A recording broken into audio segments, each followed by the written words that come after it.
Первый обстрел в городе Авдеевка начался 28 июля 2014 года. В этот день мы не знали, куда прятаться и как себя вести. Но спустя 3 года мы знаем, как отличать калибры, мы знаем, как различать прилеты и вылеты. То есть, когда вылетает снаряд, у него звук просто хлопка. Бум! Когда он летит над тобой, ты просто слышишь. И ты слышишь, как оно падает. Если оно падает, то просто слышишь.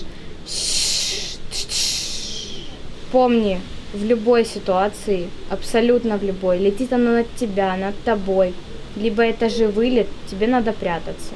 Нужно прятаться.